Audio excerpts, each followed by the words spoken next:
Hi, and thank you for watching this Finance with Excel video. In this video, we're going to learn one of the a very useful skill, which is conditional formatting. But the context that we're going to do that is we are going to build this worksheet. Now, this worksheet is a worksheet that helps you to plan for retirement. So suppose that you're going to retire in 40 years from now, and you want $1 million when you retire.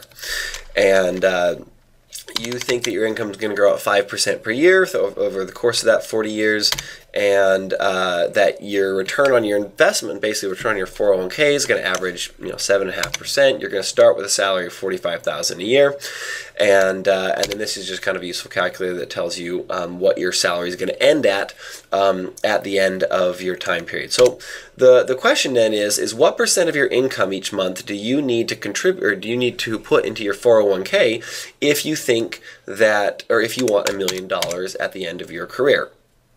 And so if you say, let's say, what if I put 10% of my income? Well, if I put 10% of my income, then my expected cash at retirement is going to be $2.2 million.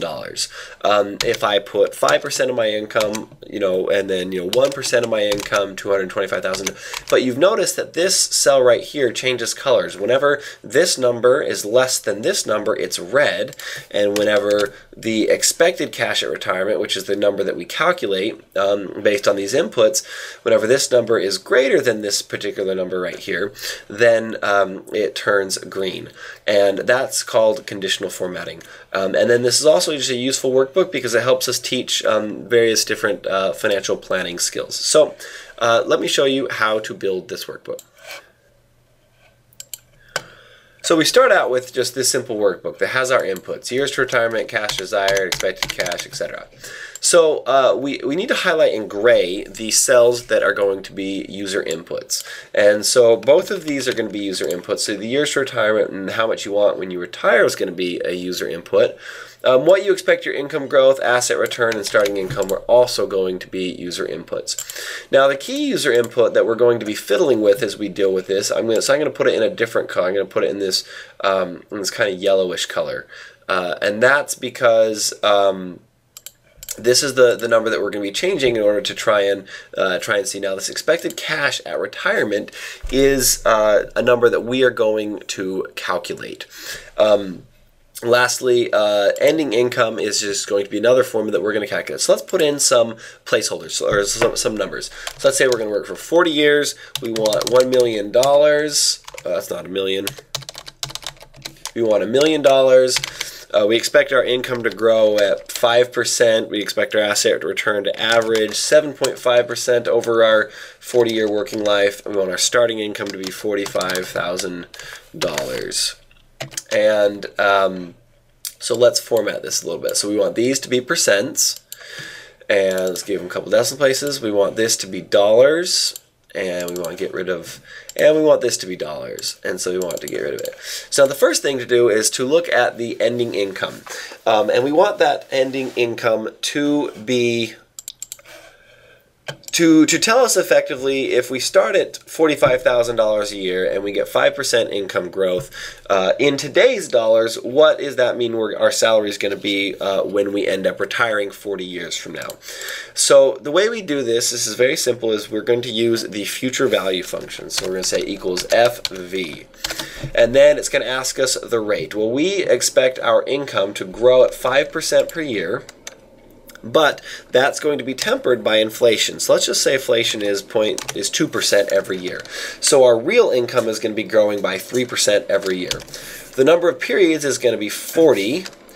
Payment is going to be 0, and the present value is going to be $45,000. And then the future value doesn't matter. Now, we see that this gives us a negative number, and that's just simply because, as we've talked about in other videos, when you put a positive number in, Excel assumes that that positive number is money coming to you, and that what your future value is money going away from you.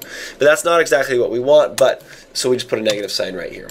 So if I start with $45,000 and my income grows at 5% per year for the next 40 years, I'm going to end up with an ending income of $146,791.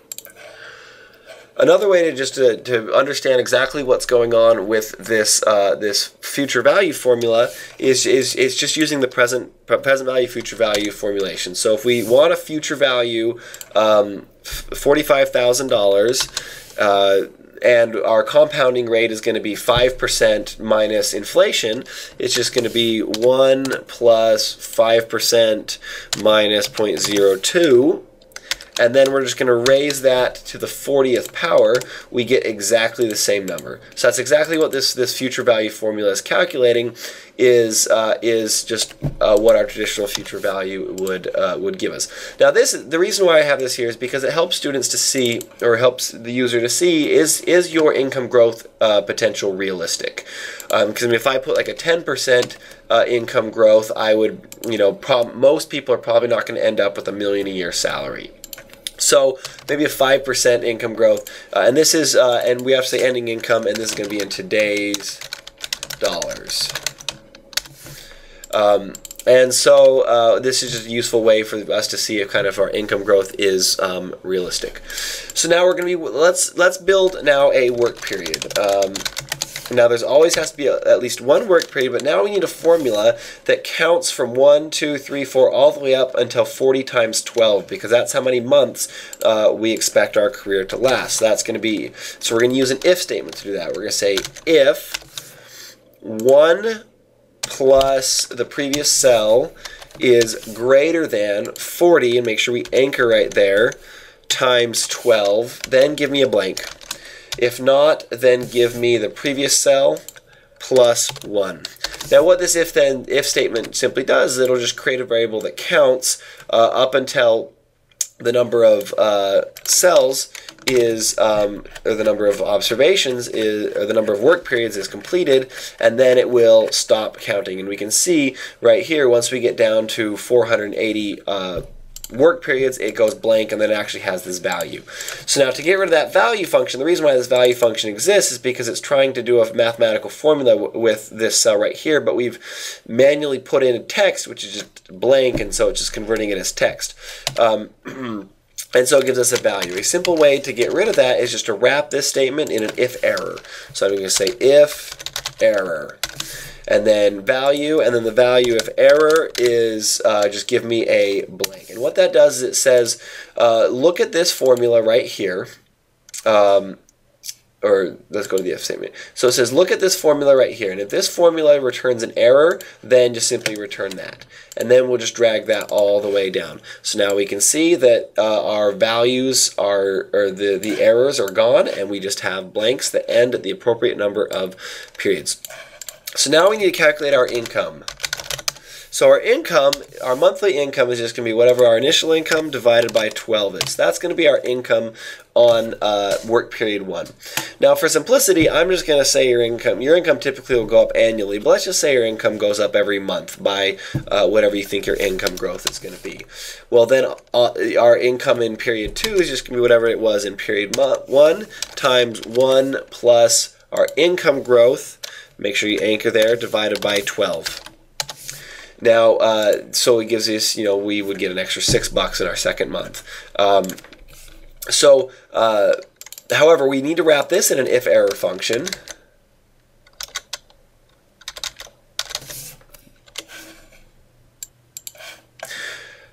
Sorry, not an if error function. We just need to wrap this in an if function. So because we want it to stop increasing your salary once this goes away. So we're just going to say if this cell right here is equal to a blank, then return a blank. If not, then return the value of the previous month multiplied by the compounding rate. So now we'll just drag this all the way down. I'm going to highlight all of these cells, turn them into dollars. And then once again, so for example, if I say my work period is 1 year, then we can see that after the appropriate time periods, they're all blanks. Now we need to calculate our retirement contribution. And this retirement contribution is just going to be simply equal to your income times whatever your retirement, your percent of income saved for retirement is going to be, and make sure you anchor there. But we need to either use an if statement or an if error statement to make sure so we're getting, because now here that we're not getting errors down here. So we can use an if statement that just says return a blank if either of those are blank, or we could use an if error statement that just says if it's an error, return a blank. And so I'm just going to use an if error statement in this case. So now let's drag that all the way down. There we go. And lastly, we need to calculate the value of our 401k. I'll just call it our 401k. We could just say retirement savings value, whatever we want to call it, 401k value. Now, the value of our 401k at the end of our first month is, and I'm assuming that you're making your contributions to your 401k at the end of the month. You could do it at the beginning of the month. It doesn't really matter. But at the end of the month, it's just going to be simply equal to whatever your retirement contribution is. So I'm just going to say, let's put a 1% and make sure that that is in percents.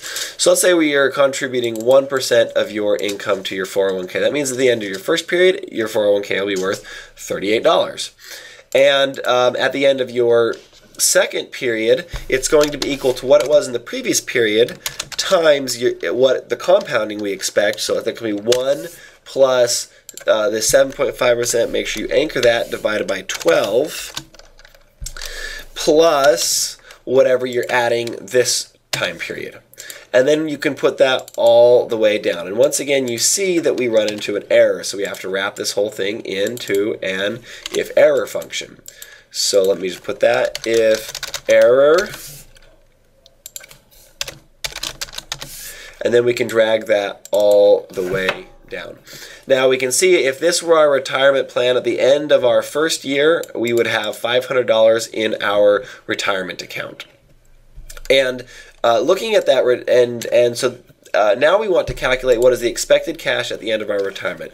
Well, there's a couple ways to do this. This is really easy. So if we're assuming that we are not going to be pulling any money out of our 401k between now and retirement, then we can use a very simple formula. And that formula would just be equal to max over this entire range.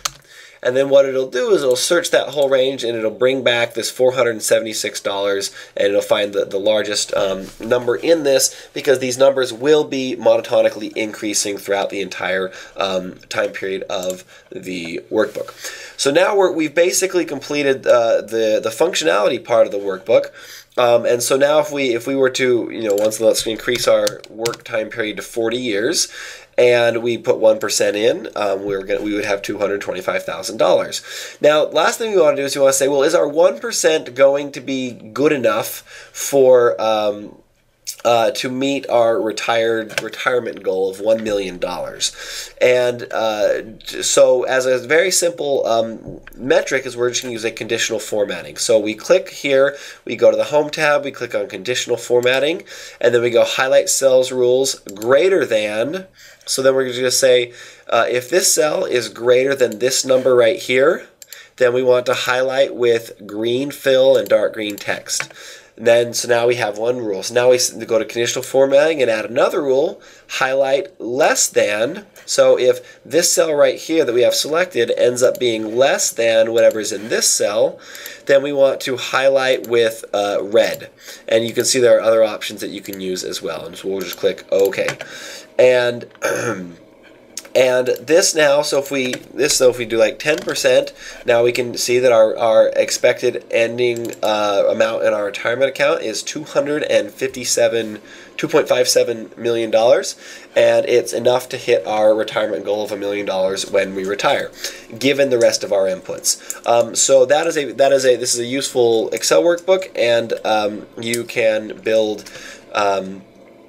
And it also introduces you to conditional formatting. If we go 1%, not enough, 6% gives you enough. So I hope you enjoyed this. Thanks.